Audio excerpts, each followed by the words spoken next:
Hi everyone and welcome to the morning report with me, Richard Perry, market analyst at Handtech Markets for Monday the 12th of May.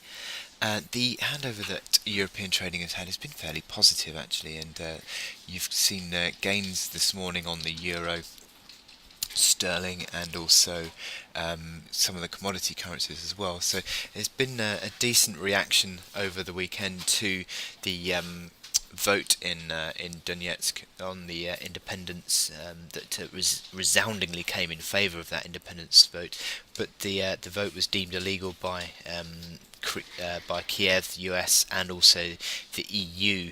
And it also now opens the prospect of what actually could be the next move in this geopolitical in these geopolitical tensions, potential for, I suppose, independence of the state, and also potentially even moving into another region of Russia as well. So there's a lot still to be played in this, and there's potential for even for further sanctions being put on Russia. In response to this move, so it's certainly one that's set to continue to run, and investors, to be honest, are actually paying it fairly little regard at the moment due to the fact that you've seen a decent reaction here. You've also got stock markets up to not too far off their key highs either. You actually on Friday, for example, saw the Dow closing at an all-time high on Wall Street. So, in terms of stock markets, there's not a great deal of reaction. The obviously the Russian stocks are fairly weak, and also Russian assets generally. But other than that, outside of that, on a global scale, the reaction hasn't been too bad at all.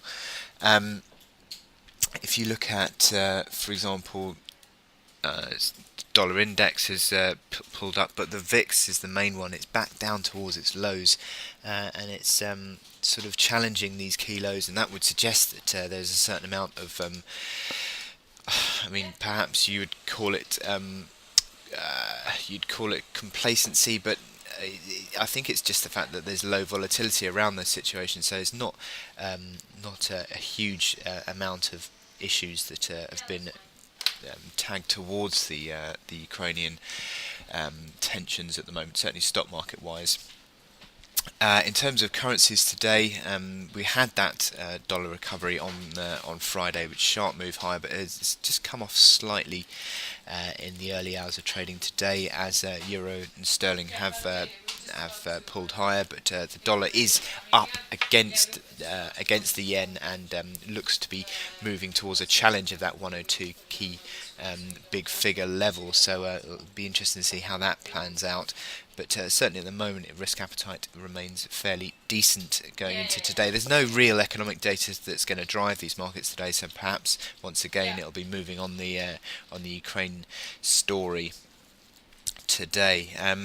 In terms of my chart of the day, I am looking at euro sterling, which is more of a reaction towards how the markets have been playing the Draghi story from last week, whereby he tried to talk down the euro and succeeded quite strongly, or at least certainly in the initial reaction.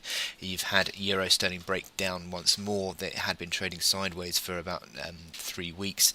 It's broken that range, and that range now suggests we're going to be moving back towards certainly that key low of 81.50 is under threat, but also a test back towards the low 8100 level. So that appears to be the next move on the agenda here for euro sterling.